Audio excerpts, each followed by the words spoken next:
Greetings and salutations. Today we have a couple more stories from Surviving Infidelity. The first one is about a woman whose cheating ex-spouse seems to be stalking her and she feels bad about having him arrested.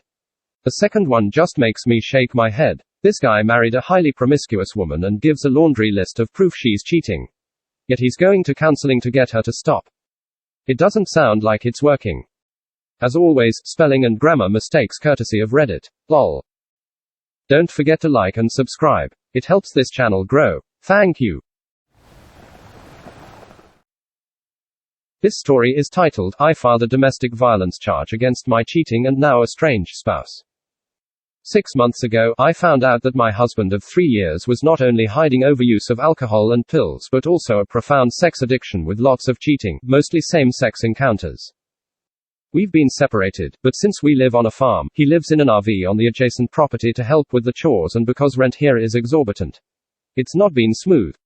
He's stalked me a couple of times and been controlling at certain points, but not consistently.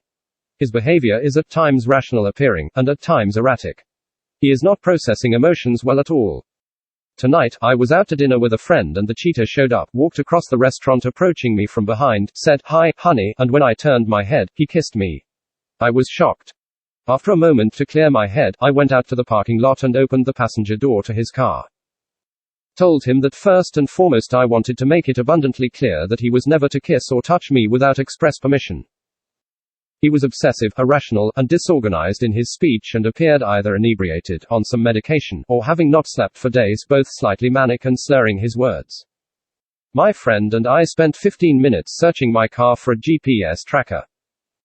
Then, I looked into my phone and saw that one of my old phones was accessing my Google account right before, yes, a phone the cheater has. He could have tracked my location via the location timeline. I kicked those off my Google accounts and he can't get back in him, although he's tried.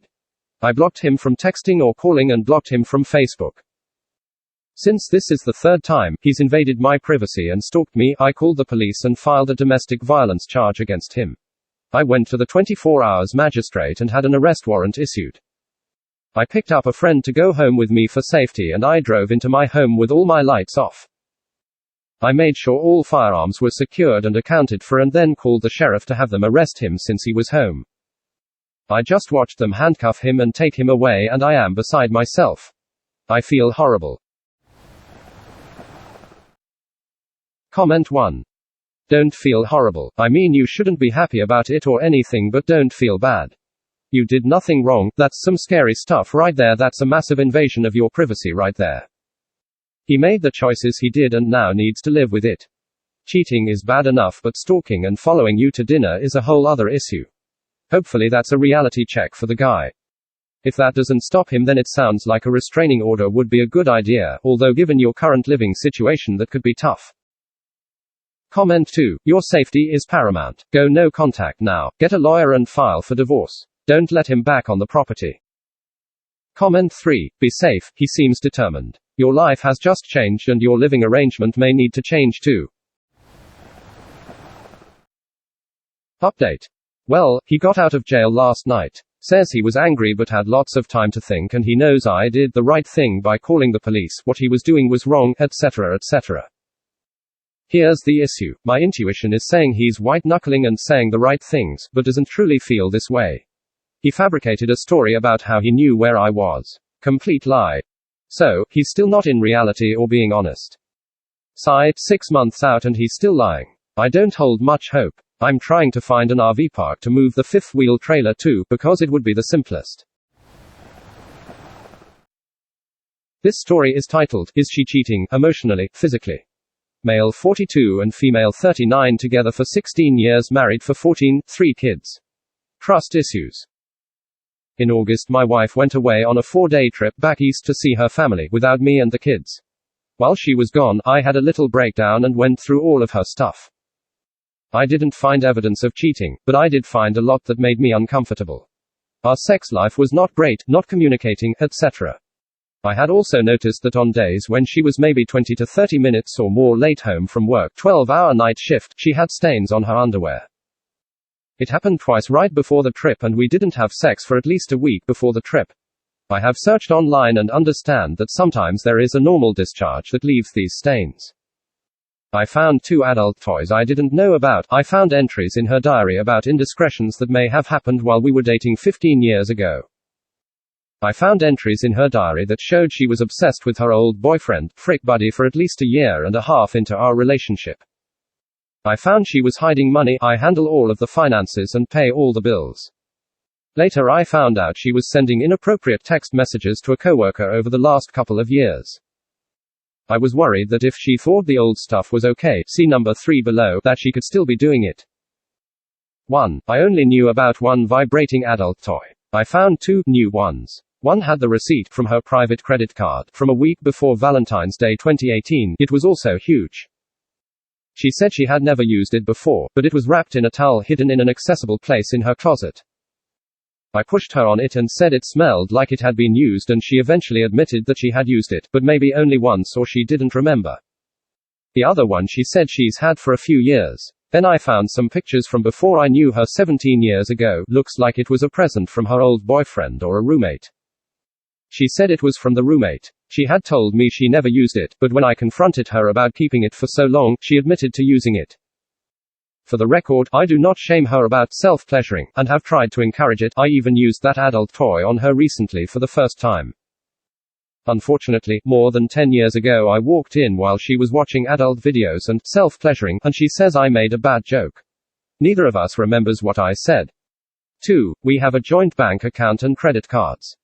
She also has a separate bank account and credit card that I don't have access to, and she claims to not remember the password when I asked to see how much is in the account.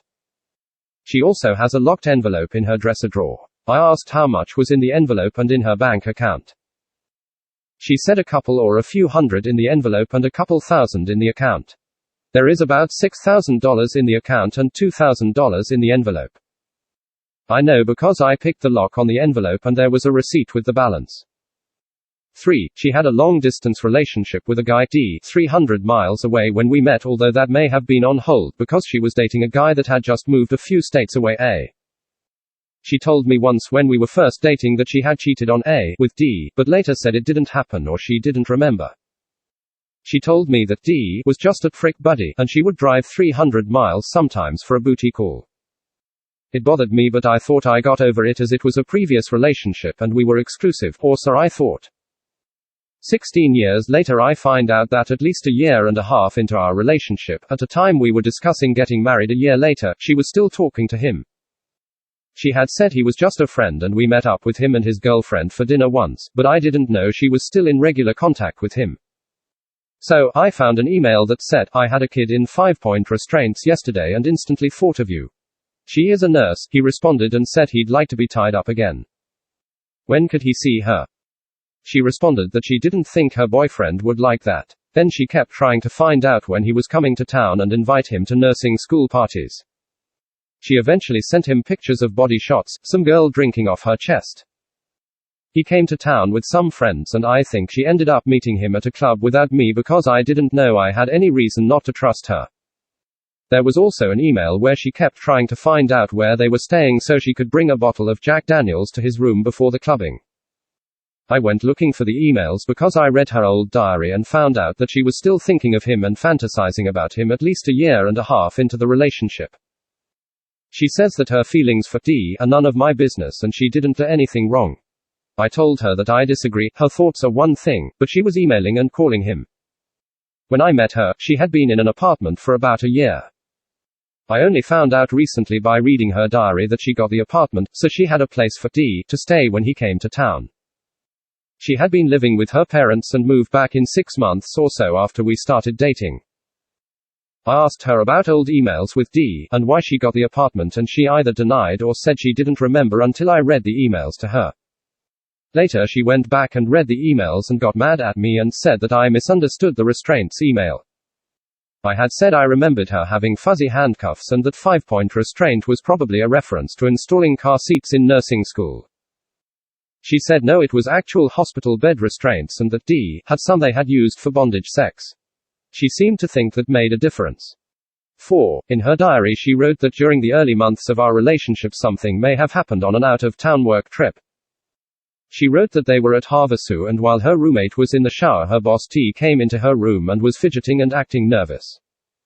Her roommate left to go hook up with someone later that night and T called her to see if she would come to his room. He told her he had a crush on her. People were asking about the two of them the next day. Then the entry says how much she misses me, but that she'd been thinking of seeing other people and that out-of-towners are dangerous for her. She didn't do out-of-towners at her job until we started dating. There is a later entry on another trip to Havasu that says, I remember what happened last time. I cannot let that happen again. I was reading my previous journal entries and felt compelled to write again. About what I'm not sure. Then the subject changes to D. She claims that nothing happened in Havasu and she doesn't remember why she wrote that. She refused to look at the entry herself to refresh her memory. 5. Told me that she only ever had unprotected sex with one long-term boyfriend before me when she found out she had HPV and said it must have come from me.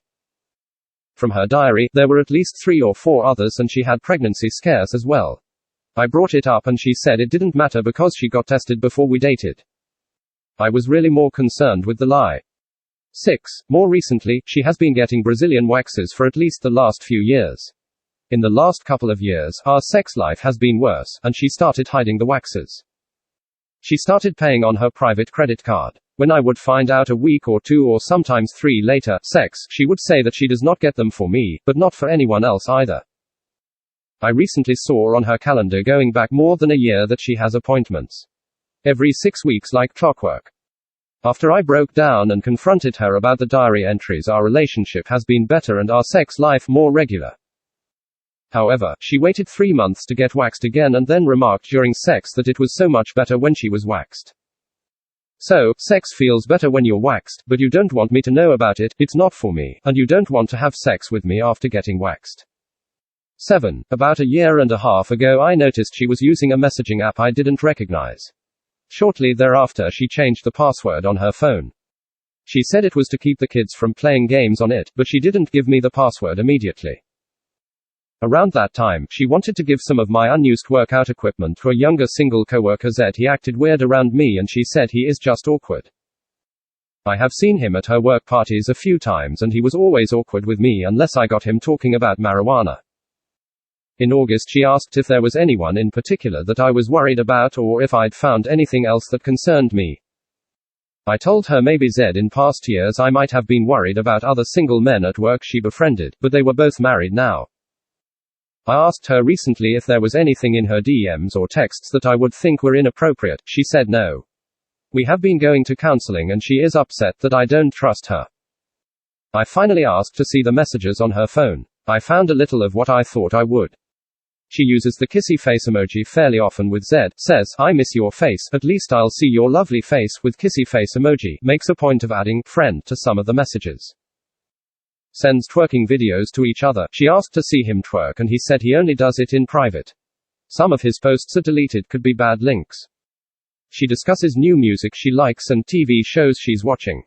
She sends dirty jokes to him but calls me a juvenile if I make a dirty joke.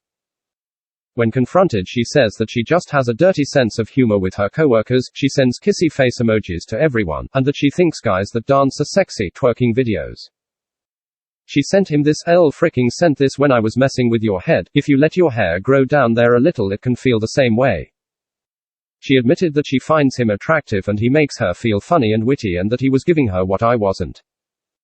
I know he has tattoos, so I asked if she showed hers to him. Of course, she did. One is on her hip, upper pubic area and the other is a tramp stamp. 8. She spends about $1,000 a month on her private credit card. Years ago, her justification for keeping it from me was that she would use it for my birthday or Christmas presents. She is not buying me presents all the time.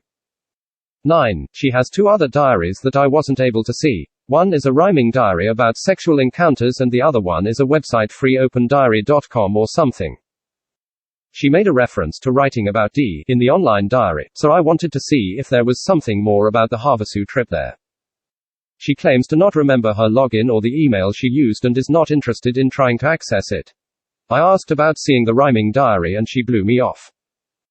The emails that I found were in her sent folder. Other than that, her email is pretty purged. She doesn't keep more than 30 emails in there. I think she didn't know the sent emails were there. She may have other email addresses. She does message on IG and says she has Discord for Pokemon Go, but doesn't message on there. She also has WhatsApp and Viber, but I don't think I saw much on there. I haven't really checked all of her messaging apps. 10. Over the years she has gone to strip clubs, bachelorette parties, firefighter auctions, adult toy parties, or just drinking with her friends. She is always tired and never interested in relations when she comes home late. She also doesn't like to drink around me, only rarely with her friends. 11. She only wants to have relations less than once a week. It is an issue for us. Sometimes we go months without relations. Many times, she has not wanted any foreplay or kissing before or during relations. 12. Before we were together, she slept with 15 other men, one was married. She kind of had relations at a swingers club. A girl went down on her and she stopped when the girl said something about wanting to see her man frick her or something. I tried to process her past before we got married, but knowing that she didn't tell me everything now is an issue. 13. She recently admitted that when she has a headache or is too tired, sometimes it is just that if she has relations with me too often it becomes boring or uninteresting. Note that I have tried many times to liven up the bedroom, including toys and foreplay, and she is resistant. She always tells me she wants vanilla relations. She told me she doesn't like to go down on me and doesn't see why she should because she doesn't get anything out of it. In all of our years, she only finished me to completion once, and it was an accident. She didn't mean for me to finish yet. She calls me a pervert if I try to touch her in an intimate way, in our bed. But she also called me a prude for complaining about dirty jokes and suggestive messages with her coworkers. After an out-of-town trip we took last month together, we never do this, but I am trying. She was late home from work the next day. There was a typical stain on her underwear, but it was also wet on the front. It left a bit of a watermark at the edges. I asked her and she said that maybe the floor was wet in the bathroom. She does not put her underwear on the floor, it goes straight in the hamper. So, she says maybe it got wet when she was sitting on the toilet as it touched the floor. On the front. So, told me to stop checking her underwear and told me a cautionary tale about her boyfriend in the Philippines who kept checking on her when she came back to the States. He was worried that she would meet guys at clubs and sleep with them. So, she broke up with him and started sleeping with guys she met at clubs. She brought up the story a second time recently. She hasn't copped to anything I found until after I said I had proof. We are seeing a therapist together. And I have gone a couple of times on my own to talk a little about some of these issues before bringing them up to my wife, old emails, or in the sessions together. The therapist wants to meet with my wife alone before the next couples session, but my wife has been dodging it and said today that she didn't think she had any issues to discuss. Comment 1. I am sorry that you are going through this ordeal. Here is the pattern. She has repeatedly cheated. You have to play detective and snoop all the time to get the truth. She lies to you. You accept it and then the pattern repeats all over again. The cycle. She has obviously cheated on you so many times that I could not keep track of how many times. She will continue to cheat on you because you simply forgive her and go through the cycle again and again. If there are no repercussions to her, why would she stop? You need to break the cycle and simply leave as she does not respect you and, I am sorry to be blunt, but you do not respect yourself by allowing this to happen. Good luck and get out. Comment 2. I made the mistake of marrying a promiscuous sex addict thinking that was all in the past, and it wasn't. Sounds like you have the same problem. People don't change fundamentally. Good luck. Comment 3. Regardless of whether she's cheating or not, this is obviously no way to live. You clearly do not trust her and she is hiding things from you. You looking through so much of her stuff is an invasion of privacy and not something that people should feel they have to do in a marriage. And this is all happening whilst you guys are in therapy. Not an amazing sign. Thank you so very much for listening. Please check out my other videos and like and subscribe.